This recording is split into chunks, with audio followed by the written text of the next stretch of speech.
Hey everyone, and welcome to the Tom's Hardware Show. I'm your host, Sharon Harding, and today we're getting into Intel's Arc Alchemist graphics cards and the Acer Predator Triton 500 SE gaming laptop.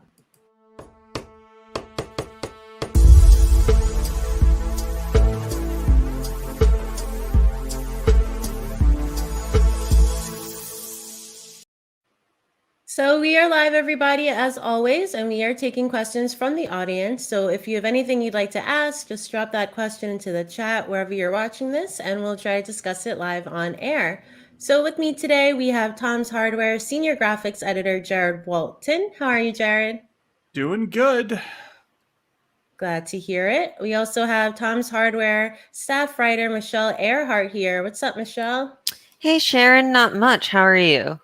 I'm doing good. Glad to have you both with us today. So, as I said, we are going to get into Intel's upcoming GPUs in a moment. But today, right now, still one of the easiest ways to get your hands on a current gen graphics card is to consider a gaming laptop. And Michelle, I know you just tested the Acer Predator Triton 500 SE for us. It has an NVIDIA RTX 3080 and an Intel Core i9 11900H with a 16-inch 165 hertz screen, and that's going for $2,700 here in the US. So, Michelle, I know you're testing this laptop. What can you tell us about the laptop so far? Sure. So the very first thing I noticed about this laptop was the size. It's sort of a successor to the Intel Predator Triton 300 SE, which was a similar thing where it sort of compacted a 14-inch screen into a 13-inch chassis and was able to slim down the laptop a little bit. It lost some power in that exchange, but only like a couple of frames behind like similarly spec'd competitors, but it was also just like nice and compact. And this is sort of the 15-inch version of that. So this is a 15-inch chassis with a 16-inch screen. So, you know, if you can't choose between 15 and 17-inch, this will handle you. It's got a 0.78-inch thickness. It's trying to be compact as well.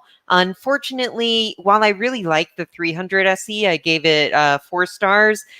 This one has a few more compromises that I'm not sure make it worth it to me. While that 300 SE was only a couple frames behind its competitors when we tested it, this one is closer to like 8 to 10 frames, depending on game.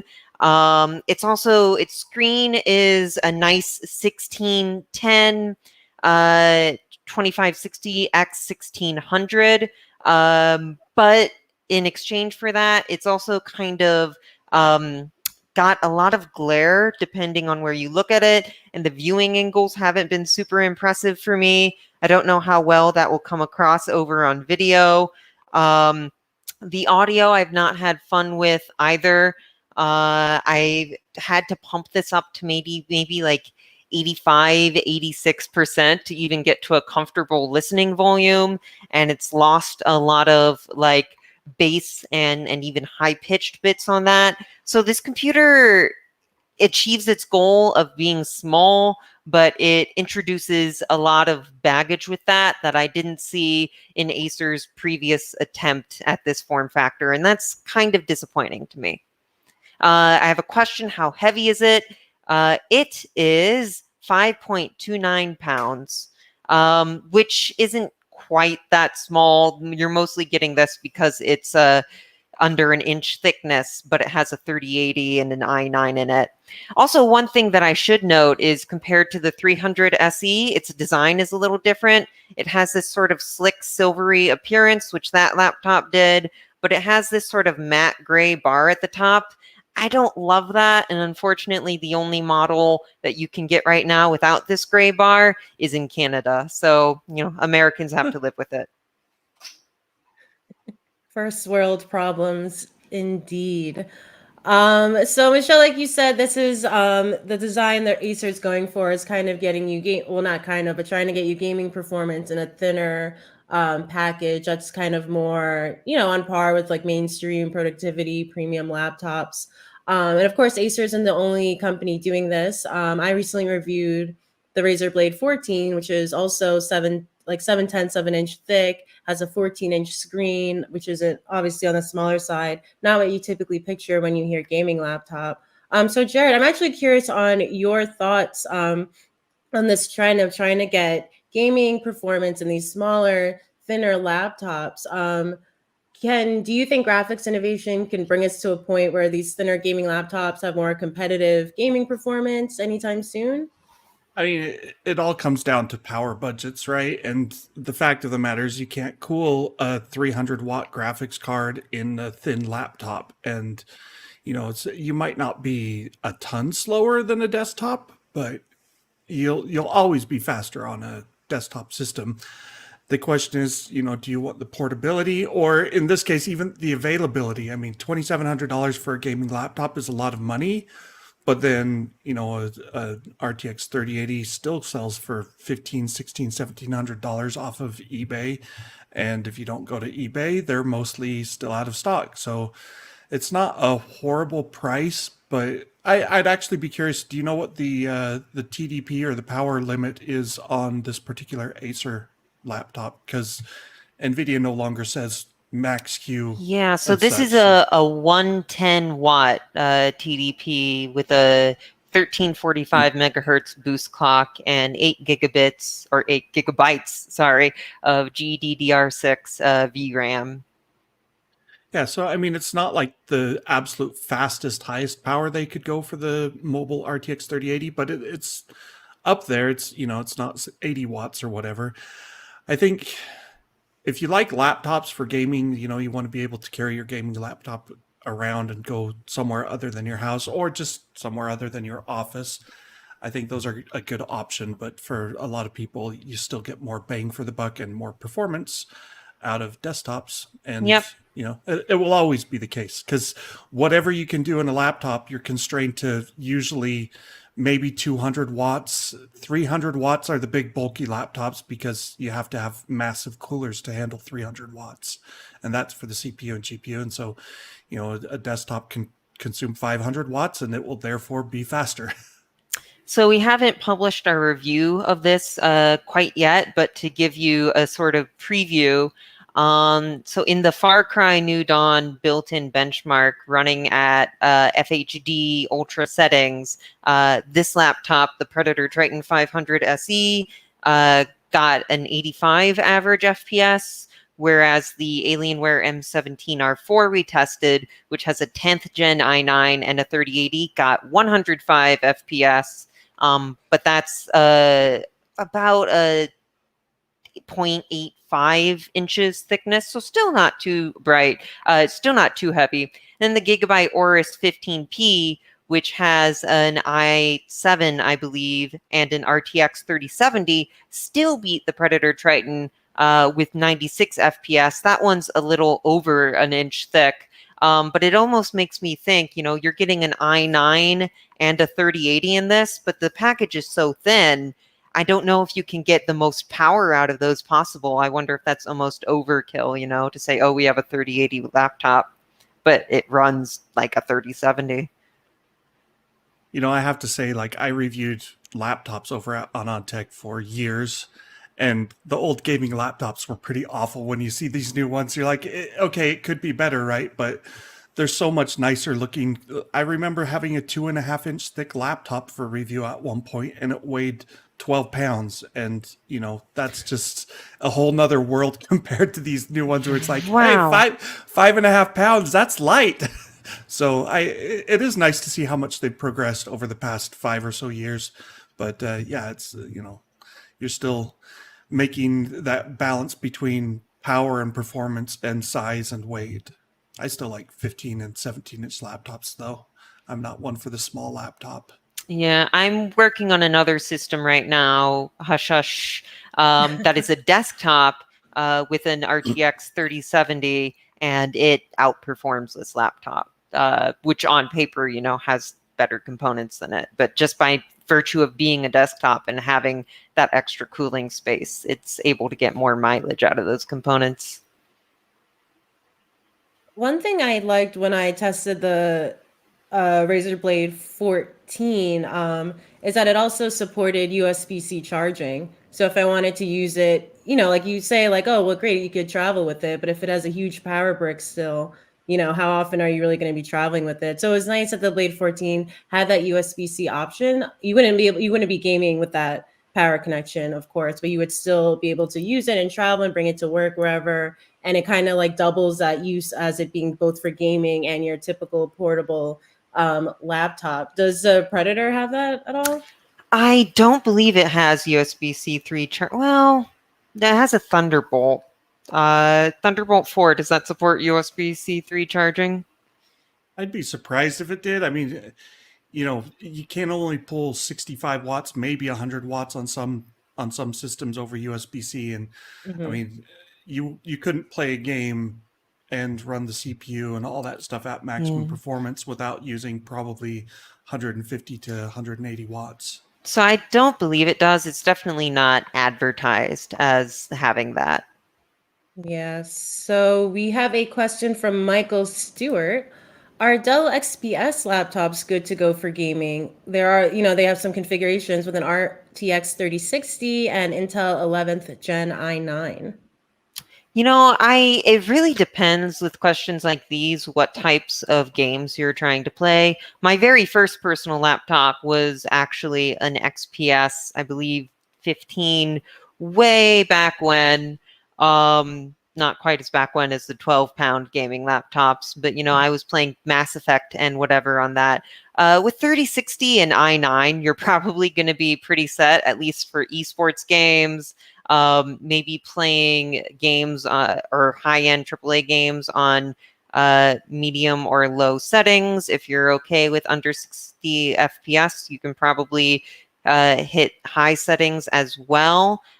Usually the benefits with specifically gaming-centered laptops, which the XPS brand is not, to my understanding, is that they have extra features on top of those components, like high refresh rate displays or RGB keyboards. You're even seeing Alienware, which is Dell's gaming brand, come out with, mechanical keyboards that they've made in cooperation with Cherry. But, if you're just going to play at 60 hertz or whatever, and you just want to be able to run the game, then yes, an XPS with those components should run most games and will definitely run older games or, esports titles, which developers want wide audiences for, so they tend to make them a little less demanding.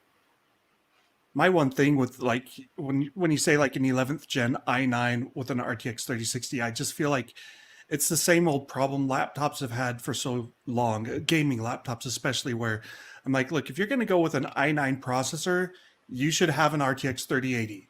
There's no sense in getting the best, fastest CPU that Intel makes for a laptop and then getting the third step down on the graphics card, because for a gaming laptop your GPU still matters way more than the CPU almost in every game. So I'm like, if you're getting an RTX 3060, you should probably be looking at something like an i7, maybe, the 11800H, or even like one of the i5 models. 6 core, still plenty.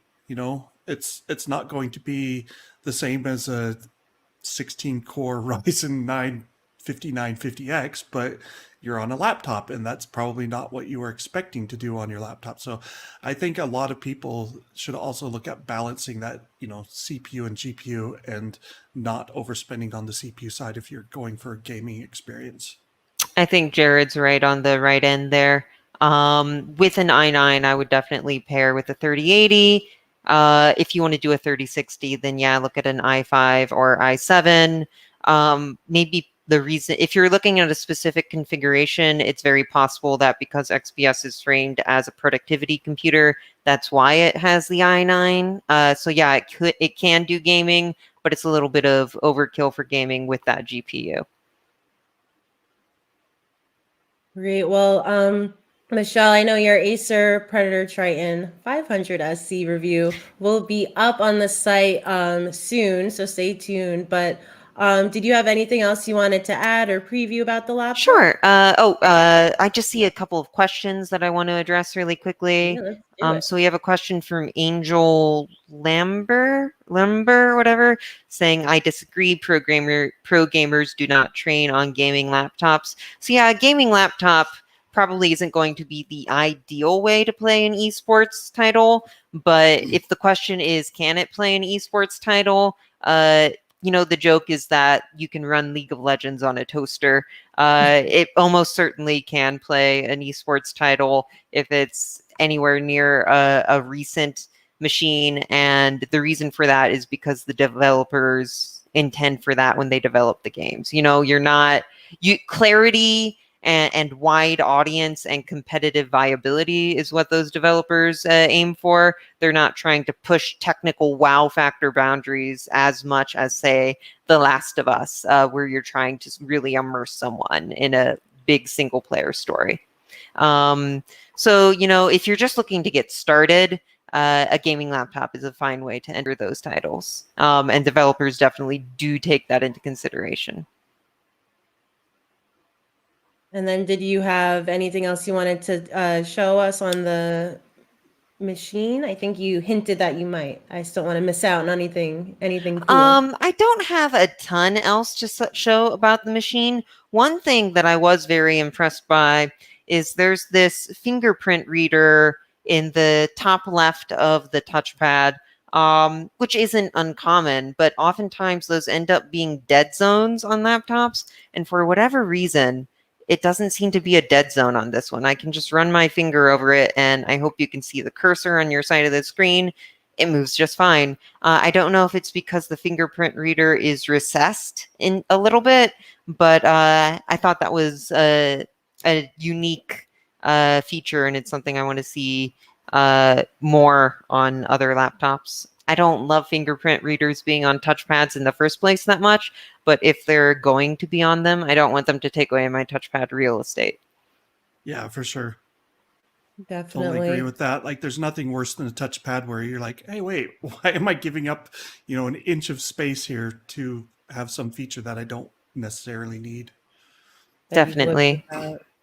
Well, Michelle, I know you have to go, but I want to thank you so much for hanging out with us. Definitely, everyone stay tuned to the site for her review. Any last words, Michelle? Just thank you for having me on, and keep your eyes peeled for the full list of competitors and benchmarks that we have for this laptop coming soon. Awesome. Thank you, Michelle. Bye-bye. Bye. So it's just me and then there Jared were two. now. There can be only one. I do have the Highlander power. reference. I do have the power to kick you out of the That's stream, true. Jared. Can you siphon off my energy when you do so, though? I could certainly try. I'll take that graphics knowledge too. That's what I really need. Well, speaking of, as we all know, and Jared knows maybe better than anyone because he's been working hard covering all of this stuff for us, Intel revealed today a bunch of new information about its first discrete graphics card that will be up for sale to PC builders like the Tom's Hardware viewers here. Codename Intel Alchemist and falling under Intel's new ARC branding for high performance graphics and other services, hardware, and the likes. These GPUs should arrive in both desktop and laptop form in Q1 2022, and they're based on Intel's Xe HBG architecture. So that's just like a little overview. But Jared, one of the interesting things that I thought I saw in Intel's announcement today is that the Alchemist GPU does not use the term EUs or execution units. Intel says that Alchemist design is so unique that they're actually calling it vector engines instead. So my question to you, Jared, are vector engines really all that different than execution units? What's going on? It's mostly a rebrand. So, I mean, the execution unit terminology has been with Intel since HD graphics back in, I guess, 2010, I think were the first models, Linfield and Clarksdale or something like that. That's going way back. So my knowledge is a little bit spotty when we go back that far. But these new vector engines. They're not radically different from what we had in XE-LP, the low power XE architecture that's used in Tiger Lake CPUs for laptops and desktops, I guess now, or at least laptops and high-end laptops, as well as the Rocket Lake CPUs all use the XE architecture, but those are the earlier XE that doesn't have the new features. Fundamentally, vector engines and execution units are largely the same if you're comparing like Gen 12 graphics. So if you're like XE-LP to XE-HPG, there's not a huge difference in how the EUs or vector engines perform, but the new vector engines have been reworked a lot. So they've added stuff like they're fully DirectX 12 Ultimate compliant, which means they have support for variable rate shading. I think that actually was in the previous EUs. They also have support for mesh shaders, which I believe was not there before, and they support sampler feedback. And then the bigger stuff is they have a separate block or a separate area of the die that now does ray tracing, and then the big change really is that in addition to the vector engines, Intel has added what they're calling XE matrix extensions, XMX blocks, and those appear to be just tensor cores. I mean, not just, but they're similar to what NVIDIA has with the tensor cores. I would assume different programming language access, whatever. You know, if you're using a high level like programming language like DirectML, maybe you won't have to worry so much about it. But obviously, CUDA code written for NVIDIA's GPUs isn't going to run on basically anyone else's GPU unless you port it and all of that other stuff. So the vector engines themselves aren't radically changed from the last generation XE LP, but they are supposed to be up to 50% higher clocks and 50% better performance per watt is what Intel said at one point. And, you know, that's a 50% boost in clock speeds is pretty huge, especially if you can do so without increasing the power use. And so, you know, you take what XELP was doing, 1.5 gigahertz was pretty common. Like the DG1 does 1.5 gigahertz. So it looks like XE-HPG will definitely hit that 2 gigahertz plus range. We don't know exactly where it will land. Intel hasn't said, but that's going to be a pretty powerful graphics card. I don't know how it's going to compare with NVIDIA's RTX series or AMD's RDNA 2. I don't think it's going to be faster than the top models, but I think it will match like the mid-range or maybe even the $500 or $600 models if we're lucky. So we have a question from the Confused Council. They write, GPUs need bling as well as performance for builds. Has Intel announced any add-in board partners like ASUS, MSI, EVGA who can bring the bling? I I don't like think that. Bring the bring bling. the bling. I don't think they've announced any yet, but I'm pretty sure Asus is going to make a card or cards using XE HPG. Like that just seems like a shoe-in. Asus is a huge company. They are one of the few who did XE DG1 cards, and let's be honest, like those cards aren't anything special. Like they're down at the level of an NVIDIA GT 1030, and so if Asus is willing to make those cards, I think they'll at least give a shot to Intel's XE-DG1. And I mean, there's something to be said. Some people love bling, others are like, yeah, it's not that important. I think if you put RGB lighting on it and you give it some decent styling, that would be sufficient, you know, for a lot of people. There will definitely be ones that they're like, hey, I want the, you know, RGB everywhere.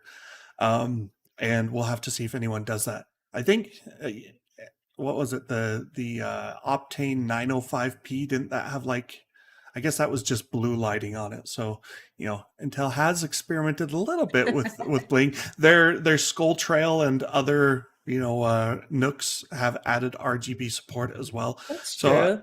They're you know, not scared of the RGB. yeah, I think like honestly, like you look at NVIDIA's Founders Edition, and those are pretty staid and kind of boring looking relative to, you know, an Asus ROG Strix or, you know, some of the MSI stuff, Gigabyte stuff, where they really pull out all the stops. And I think Intel, if they wanted to, could definitely outbling the Founders Editions. I mean, they got the money for bling, so. Yeah. What is there's something to be said though, or maybe you disagree, in having add-in board partners, because does it not like kind of just show that they're really in this, or building an ecosystem of graphics cards? They're offering more options. There's potentially overclocked, more higher performance options, or do you disagree? Maybe Intel's just like can handle it on its own, and maybe they don't need partners. I mean, my thought on this is, Intel used to make motherboards. They still sort of kind of maybe do, but they don't really release those to the public. They're more for, test prototypes and such. They depend on all their board partners for motherboard support. And maybe not so much on the server side. I guess, they don't really build their own motherboards even on the server side. I don't think they partner with big companies and have someone over in China or whatever manufacture them. So Intel works with all of the major add-in board partners already. They just don't do it for graphics cards because Intel hasn't made a graphics card in over 20 years. And now they're going to start making graphics cards. And, I think it's pretty simple to shift and say, hey, let's get Asus, MSI, Gigabyte, and maybe ASRock will do it. I don't know. Maybe I don't think EVGA will, because EVGA is basically an NVIDIA shop. They're not going to make an Intel GPU. I'm like 95% sure. I mean, EVGA does make motherboards for Intel platforms, so it's not totally out of the question. But I don't think that's as likely. It'd be like Sapphire making an NVIDIA card, right? So you won't get Intel GPUs from every manufacturer out there, but I think all the tier one motherboard makers who make GPUs for both NVIDIA and AMD, I think they'll probably hop on the Intel train and see how it does. And I'm sure Intel's going to offer them some pretty aggressive deals to try and break into this industry. We'll have to see how it performs. If it's like DG1 in terms of price to performance, that's not going to be enough. But if they can match like an RTX 3070 and come in at $400, I think there would be some interest there. So I want to, well, these are targeting gaming gamers, HPG, high performance graphics, that architecture. So I want to talk to you about what we know so far in terms of gaming, be it performance or features. Based on what you know so far, Jared, what do you think will be Alchemist's greatest advantage when it comes to gaming? I'm not sure that it has any serious advantages. Like the best that we can hope for is for it to be really competitive. That the drivers all work, that you don't get games where it's like, oh, I can't run this game because there's a driver bug and I have to wait for it to get fixed or whatever. And, I've tested DG1, I've tested Intel's Xe graphics on a Tiger Lake laptop as well. And there are still games that now and then have problems. Like a great one's Horizon Zero Dawn. I test that for one of my benchmarks. And when you first launch it, it's DirectX 12 game. It has to compile all of the shaders. On an NVIDIA or an AMD GPU, it takes maybe 3 to 5 minutes. It's long, but it's only the first time you run it, in theory. Every time you swap a graphics card, it recompiles. On the DG1, it was seriously like 30 minutes of compiling. And I think you can play the game without letting the compile complete. It just can cause a little bit more stuttering stuff. And Horizon Zero Dawn didn't run properly anyway. It didn't work in full screen. It crashed. It had rendering errors. So that stuff needs to be fixed. And I think that's the main reason DG1 even exists, is for Intel to like get out there and be like, hey, we got to get on our driver train and make things work and get the ecosystem ready for an Intel dedicated graphics card. And they've improved a lot with drivers since, the dark ages of chipset graphics and things like that, where it was literally like the best you could hope for was to run 5-year-old games at 30 frames per second. But it's still, so let's talk hard specs that we know. The top model will have up to 8 Xe cores. An Xe core is a new term that they just came out with. an Xe core has 16 vector engines. So, basically you do the math and it's like 8 times 16 and you get I'm missing something in there. Oh no, and a vector engine, sorry. Somewhere in here I'm missing something, but basically you've got 512 EUs or vector engines, and then each of those is the equivalent of basically 8 FP32 operations, which means if you're talking like NVIDIA and AMD GPU cores, they're really just like functional units, ALUs, whatever you want to call them. It's the equivalent of 4,096 GPU cores. And that's a decent number. And then you say, and it's going to clock at maybe 2.3 gigahertz. We'll see. And that puts it down for theoretical performance of like 16 to 18 teraflops. That's not faster than NVIDIA. That's not faster than AMD's top, but it's a lot of compute power. It's way above like the GTX 1650 and RTX 2060 and like the lower end cards. So there's potential. That's kind of the good news. And Intel did show a demo of it running an Unreal Engine game or demo. I guess it wasn't a full game that used ray tracing. That was not a good demo because even though we don't know what settings they used, it was clearly sluggish, like I would say less than 30 frames per second. So hopefully that's just drivers and early hardware and they need to fix things and improve performance. But for a public demonstration of, hey, we're able to run ray tracing, that did not give me a lot of confidence. I should throw in there, Intel has ray tracing units, they're calling them. We don't know how they compare to ray accelerators on AMD or the RT cores on NVIDIA, but there's a maximum of 32 ray tracing units in the Arc Alchemist GPU. And hopefully those are faster than what NVIDIA and AMD offer because, AMD offers up to 80 with the 6900 XT ray accelerators, so that's over twice as many. And AMD's ray accelerators aren't as fast as NVIDIA's RT cores in Ampere, which NVIDIA offers. Oh, what is it like? I think I should have this on the top of my head, but the RTX 3080, because no one's buying the 3090 really. It has 68 RT cores, so again, double the number of RT units as Intel. We just don't know if the underlying architecture maybe does more per clock on the RT units in Intel than it does on the RT cores, but I kind of suspect it doesn't. Which is, it's not the end of the world because let's be honest, ray tracing isn't required by any stretch right now. Not for games. You can turn it on if you've got the hardware, and it can be nice in a few instances, but we're still years away from having enough games and enough performance that everyone should have, ray tracing. That it's a required element, I think. So we have a comment here that is playful, I can tell, because I used an emoji, but I want to bring it up. Sabo Victor asked about the Ethereum hash rate, which of course we don't know because these cards are not in our hands. We're expecting them first quarter 2022. But Jared, has Intel said anything at all about crypto mining, or maybe even like the opposite, like that these cards are for gamers and not for miners, which we've seen some other vendors say during this GPU shortage? They haven't taken an anti-crypto stance and they haven't like promoted it as a big thing.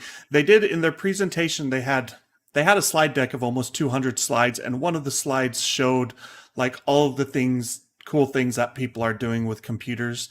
And this was for Intel Architecture Day. So we're talking about Alder Lake CPUs, Sapphire Rapids server CPUs, their IPU, which is like a special network card with added sauce or something, as far as I remember. I didn't pay attention to the IPU stuff. That's not my bag, baby. So they mentioned these other things. One of the squares said cryptocurrency and it had a Bitcoin logo, and it's like, well, that was as much as Intel said. Like, they didn't actually talk about it and say, hey, we're going after that. They didn't say we don't want to do it or anything. So we really don't know how serious Intel is taking the cryptocurrency stuff. They don't seem to be focused on it. it will be more of a case of maybe it will do okay at hashing. Ethereum hash rate, by the time this arrives, it hopefully won't matter because Ethereum will hopefully go proof of stake. Yeah, there's Ruru2M. It's supposed to go proof of stake in December, which means Ethereum hash rate won't matter. But on paper, in theory, Ethereum hash rate is mostly tied to your memory bandwidth, and it looks like the Arc Alchemist will have up to a 256-bit GDDR6 interface, which means it's going to be right in that same ballpark as NVIDIA's GA104 chips, like the RTX 3070, 3060 Ti, which do around 60 megahash per second. Same with AMD. Their Infinity Cache does not actually benefit cryptocurrency mining for Ethereum because it's like designed to be random in nature, that you don't know what memory access will be accessed next. And so it's just super bandwidth intensive, and a large cache doesn't help because you have to deal with 4 gigabytes of data. So you just end up going to the 4 gigabytes all over the place in a random fashion, and you don't get cache hits.